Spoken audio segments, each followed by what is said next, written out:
আসসালামু আলাইকুম, কেমন আছেন সবাই? আশা করি সবাই ভালো আছেন। আমিও ভালো আছি। আজকের ভিডিওতে আমরা দেখবো যে কিভাবে একটা পাসপোর্ট সাইজের ছবি আমাদের ক্রিয়েট করতে হয়। আমার এক বন্ধু সে বলছে যে আমি পাসপোর্ট সাইজের ছবিটা ক্রিয়েট করতে পারতেছি না, সে ভিডিওটা বানানো। আজকে আমরা কথা না বাড়িয়ে ডাইরেক্ট আমরা ভিডিও শুরু করছি। তার আগে একটা কথা বলে নিই, সেটা হলো আমার চ্যানেলের নতুন থাকেন তারা অবশ্যই কিন্তু সাবস্ক্রাইব করে দিবেন এবং বেল আইকনে ক্লিক করে রাখবেন, যাতে করে নতুন ভিডিও আপলোড করার সাথে সাথে আপনার কাছে পৌঁছে যায়।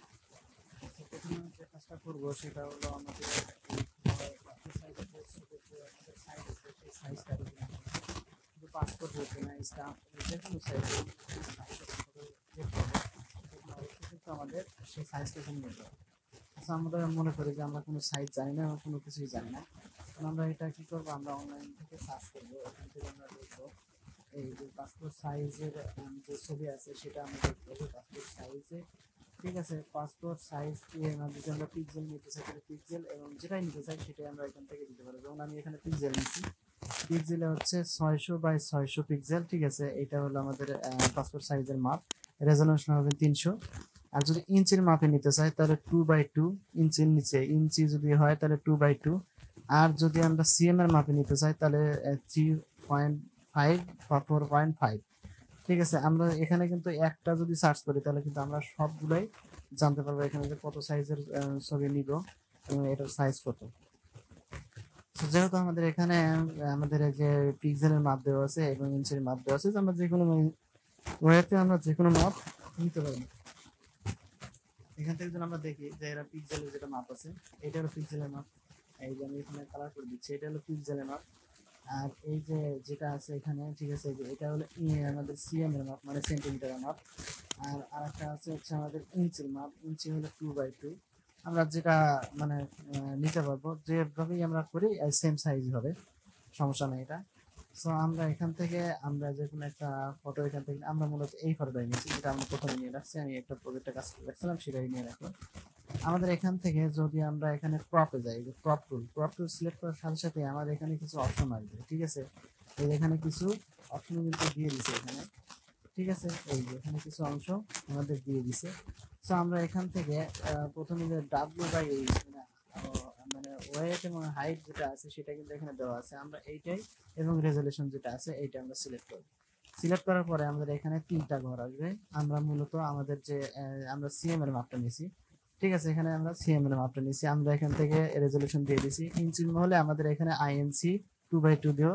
আর যদি আমরা পিক্সেলে নাই তাহলে এখানে আমরা দেব হচ্ছে 600, আর এখানে 600 পিক্সেল। ঠিক আছে, এখান থেকে যেমন আমরা পিক্সেল এবং সিএম নিছি, এখান থেকে আপনারা সিএম ইঞ্চি নিতে পারেন, পিক্সেল ইঞ্চি এটাও নিতে পারেন, সমস্যা নাই। আমরা যখন এরকম একটা ক্রিয়েট হলো, ঠিক আছে, তখন আমরা এটা আমাদের ইচ্ছা মতো আমাদের এটা কাস্টমাইজ করে নেব। এইভাবে আমরা একটু কাস্টমাইজ করে নিব। ঠিক আছে, যতটুকু প্রয়োজন ততটুকু আমরা এখান থেকে কাস্টমাইজ করে নিব। ঠিক আছে, এখান থেকে আমি একটু কেটে দিলাম, দেওয়ার পরে আমার একটু জুম হয়ে গেছে। ঠিক আছে, এটা আমরা জুম কমানোর জন্য আমরা অল্টার বাটন ধরে আমরা যদি মাউসের স্ক্রলার বাটন ঘুরাই তাহলে অবশ্যই কিন্তু এটা ছোট হয়ে যাবে। ঠিক আছে, আমাদের এটা কিন্তু খুবই সহজ।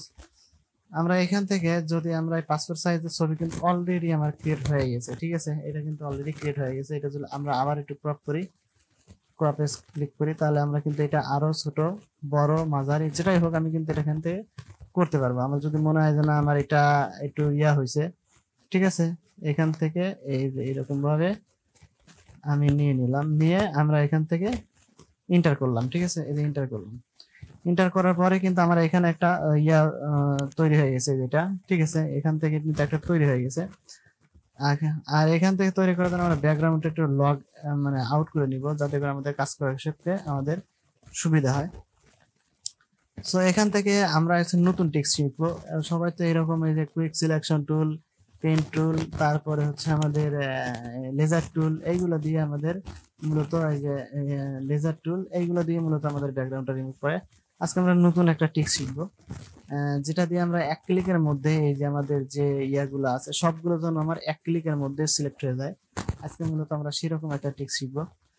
সো আমরা এখানে এইটা একটু ডুপ্লিকেট করে নিলাম, যেটা আছে এইটা আমরা ডুপ্লিকেট করব। ডুপ্লিকেট করার জন্য আমরা কন্ট্রোল জে দিলে আমাদের এটা ডুপ্লিকেট হয়ে যাবে। আমাদের ডুপ্লিকেট লেয়ার আছে, সেই লেয়ারটা আমরা সিলেক্ট করব। উপরে যে লেয়ারটা আছে সেই লেয়ারটাই সিলেক্ট করব। সিলেক্ট করার পরে আমরা এখান থেকে এই যে আমাদের যে ইয়াটা আছে সেটা যাবে, যে ট্রান্সফর্মের ইয়েটা এখান থেকে লেখা আছে যে সিলেক্ট সাবজেক্ট। ঠিক আছে, এই যে সিলেক্ট সাবজেক্ট যদি এই প্রপার্টিস না থেকে থাকে তাহলে অবশ্যই উইন্ডোতে যাবেন। উইন্ডোজে আমাদের প্রপার্টিস যেটা আছে এটাতে ক্লিক দিলে আমাদের এখানে চলে আসবে। তো নতুন ভার্সনগুলোতে এটা আছে, পুরাতন ভার্সনগুলোতে আছে কিনা বলতে পারবো না, তবে নতুন ভার্সনে এটা আছে। সো এটার থেকে আমরা এখান থেকে যে সাবজেক্ট সিলেক্ট সাবজেক্ট, আমরা সিলেক্ট সাবজেক্টে ক্লিক করব। ক্লিক করার পরে আমাদের এটা কিন্তু সাবজেক্টটা সিলেক্ট হয়ে যাবে। ঠিক আছে, এটা আমাদের সাবজেক্টটা কিন্তু সিলেক্ট হয়ে গেছে। এখান থেকে যদি আমরা মাউসের রাইট বাটনে ক্লিক করে দেখি এখানে লেখা আছে ইনভার্স, সিলেক্ট ইনভার্স। ইনভার্স দিলে আমাদের যে ব্যাকগ্রাউন্ডটা আছে সেটা কিন্তু সিলেক্ট হয়ে যাবে। ঠিক আছে, দেখেন একদম নিখুঁতভাবে কিন্তু সিলেক্ট হয়েছে। এইভাবে কিন্তু সিলেক্ট করা মানে যদি আমরা পেন টুল দিয়ে করি আর যেটা দিয়ে করি এরকম ভাবে সিলেক্ট করা খুব মুশকিল হবে, অনেক সময়ের প্রয়োজন হবে। কিন্তু এটাতে আমরা এক ক্লিকের মধ্যে আমরা সাবজেক্টটা সিলেক্ট করতে পারবো এবং ব্যাকগ্রাউন্ডটা সিলেক্ট করতে পারবো। আমরা এখান থেকে যদি আমরা দেখি যে ইনভার্স করি তাহলে আমাদের এটা সিলেক্ট হচ্ছে সাবজেক্ট, আবার যদি ইনভার্স করি তাহলে আমার ব্যাকগ্রাউন্ড সিলেক্ট হচ্ছে। ব্যাকগ্রাউন্ড সিলেক্ট হওয়ার ক্ষেত্রে আমাদের পাসপোর্ট সাইজের ছবি ব্যাকগ্রাউন্ডটা এরকম একটা হয়, অন্যরকম একটা কালার হয়, যেমন যে আমাদের নীল কালার হয় অধিকাংশই, আমরা নীল কালারে দেবো। আমরা এখান থেকে কন্ট্রোল ধরে ব্যাক স্পেস দিলে আমাদের কালারটা নীল হয়ে গেল। ঠিক আছে, তো আমার কিন্তু পাসপোর্ট সাইজের ছবি অলরেডি কিন্তু ক্রিয়েট হয়ে গেছে। এই যে আমার কিন্তু সব কাজই শেষ। এখন এখান থেকে যদি মনে করি যে না আমি একটু কালার দিব, কালারটা একটু ভিন্ন দেবো, যে কোনো কালারে আপনি এখান থেকে দিতে পারবেন। আমি যদি কন্ট্রোল ধরে ব্যাক স্পেস দিই, আমি যে কালারটা করতে চাই সেই কালারে কিন্তু এখান থেকে দিতে পারবো। ঠিক আছে, আমরা যদি এখান থেকে এরকম কালার দিই, ঠিক আছে, আমরা এখান থেকে এরকম কালার দিলে যে আমাদের এরকম কালার চলে আসবে, মানে যেরকম কালার দিতে চাই আমি কিন্তু অন্য অন্য কালার দিতে পারবো এখান থেকে। সো আমরা এখানে কন্ট্রোল ধরে ডিসিলেক্ট করে দিলাম, কন্ট্রোল ধরে ক্লিক করলে আমাদের ডিসিলেক্ট হয়ে যাবে। আমরা তো এখন ছবিটা ক্রিয়েট করলাম। ঠিক আছে, ক্রিয়েট করার পরে আমরা যে কাজটা করব সেটা হলো যে আমাদের একটা পেজ নিতে হবে। আমরা ওই পেজ না নিলে তো আমাদের ওইখানে কাজ করবে না। সো আমরা এখান থেকে নিউয়ে যাব। নিউয়ে যাওয়ার পরে আমরা এখান থেকে একটা পেজ নিব, নিউ পেজ নিব। আমরা প্রিন্টের জন্য যেহেতু নিব তাহলে প্রিন্টে যাব। যাওয়ার পরে আমরা কোন সাইজের A4 সাইজের একটা পেপার নিলাম। আমরা A4 সাইজের, এই যে A4 সাইজ যেটা আছে সেটা আমরা নেব, নিয়ে ক্রিয়েট করব। ক্রিয়েট করার পরে আমাদের এইখানে যেটা আছে এইটা আমরা আমাদের যে মুভ টুল আছে সেই মুভ টুলের এখানে যাব। যাওয়ার পরে আমরা এখান থেকে এই যে এইটা মুভ টুল তো করে আছে, এইটা আমরা সিলেক্ট করে এইখানে নিয়ে যাব। আমরা কিন্তু ফটোর উপরে কাজ করছি। এই যে এটা কিন্তু আমার এখন, ঠিক আছে, এখন কিন্তু আমার এটা পাসপোর্ট সাইজের ছবি কিন্তু হয়ে গেছে। আমরা একটু গোল গোল হয়েছে কারণ ছবিটা করে নিছি, একটু লম্বা করে নিলে ভালো হতো।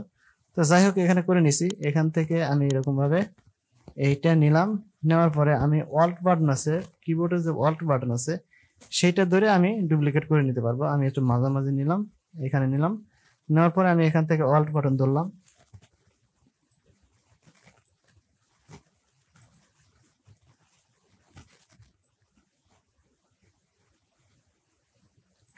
এই যে আমি কিন্তু অল্ট বাটন ধরে আমি যদি মাউস দিয়ে ড্রাগ করি তাহলে আমার কিন্তু ওখানে সিলেকশন হয়ে গেল। আবার যদি অল্ট বাটন ধরি, ধরার পরে যদি আমরা নিচের দিকে ড্রাগ করি তাহলে কিন্তু অবশ্যই আমার আরো দুইটা কপি হয়ে যাবে। যদি আমি এখানে দেখি, ঠিক আছে, আরো যদি আমি আরো বেশি করে ক্রিয়েট করতে চাই তাহলে ক্রিয়েট করতে পারবো, সমস্যা নাই। এখান থেকে আমি এই সাইডটাই সিলেক্ট করলাম, করার পরে আমি আবার অল্ট বাটন ধরে নিচে নিয়ে আসছি।